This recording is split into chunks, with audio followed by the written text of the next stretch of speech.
Um viajante estava caminhando há muitos dias e a região era bem deserta, arenosa, estéril, e ele estava com sede.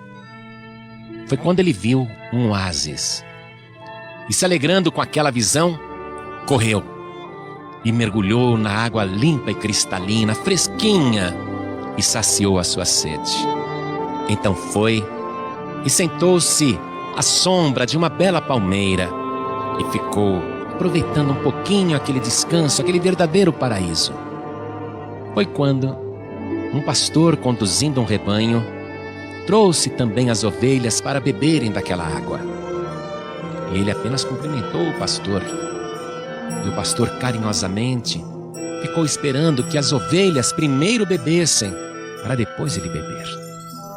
Foi quando chegou outro pastor com o segundo rebanho, também para saciar a sede de tantas ovelhas. E os rebanhos se misturaram, e os pastores ficaram conversando. O viajante ali, sentado debaixo daquela bela palmeira, ficou assistindo e pensou: isso vai dar confusão. Foi quando chegou um terceiro pastor, trazendo também o seu rebanho, e as suas ovelhas sedentas começaram a beber daquela água e se misturaram com as outras ovelhas. E este terceiro pastor, cumprimentando os outros dois, se pôs a conversar. E o viajante ficou assistindo e pensando: isso vai dar briga. As ovelhas se misturaram. Meia hora depois, o último pastor a chegar disse para os companheiros: bem, a conversa está boa, mas eu preciso atravessar o meu rebanho por essa região deserta. Até logo, amigos.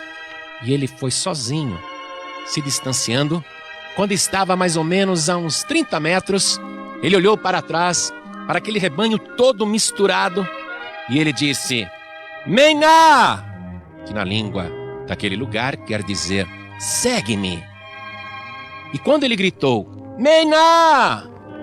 Apenas um terço do rebanho levantou a cabeça e foi saindo calmamente em fila. E o pastor ia à frente dizendo: Mená! E as ovelhas iam seguindo. O viajante ficou admirado. Em seguida, o segundo pastor disse ao primeiro: também vou indo, companheiro. Preciso atravessar o meu rebanho antes que escureça. Até logo, até logo. Ele também andou uns 30 metros, olhou para trás e gritou: Mená! Que quer dizer: segue-me.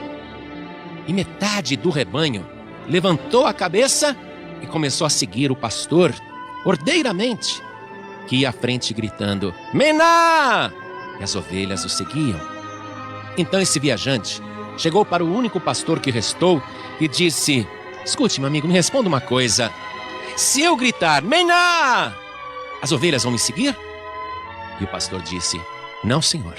E se eu vestir a sua roupa e pegar o seu cajado e me colocar à frente delas, porventura me seguirão? E o pastor disse: nem assim. Mas o viajante não acreditou. Foi a 30 metros de distância e gritou: Mená! Mas nenhuma ovelha levantou a cabeça e nenhuma ovelha o seguiu. Então ele perguntou: qual é a razão? Elas não seguem ninguém? E o pastor disse: olha, se alguma ovelha estiver doente, às vezes ela segue o estranho, porque fica desorientada e não reconhece mais a minha voz. Mas quando elas estão bem cuidadas, elas só atendem a voz do pastor. E aquela lição que o viajante assistiu no deserto encaixa-se perfeitamente na declaração do Senhor Jesus, que disse: eu sou o bom pastor. As ovelhas ouvem a sua voz e chama pelo seu nome as suas ovelhas e as traz para fora. E quando tira para fora as suas ovelhas, vai adiante delas, e as ovelhas o seguem porque conhecem a sua voz. Isto está escrito no Evangelho de João, capítulo 10, versículo 3 em diante. Quando alguém reclama: as ovelhas estão indo embora da minha igreja, é porque o pastor não está cuidando e as ovelhas estão doentes e por isso seguem o estranho. Mas quando as ovelhas são bem alimentadas e conduzidas ao oásis maravilhoso da palavra de Deus e bebem da fonte da água viva, então de modo nenhum seguirão o estranho. E um dia, disse Jesus, Eu vou agregar ovelhas de outros rebanhos, e elas ouvirão a minha voz, e haverá um só rebanho e um só pastor.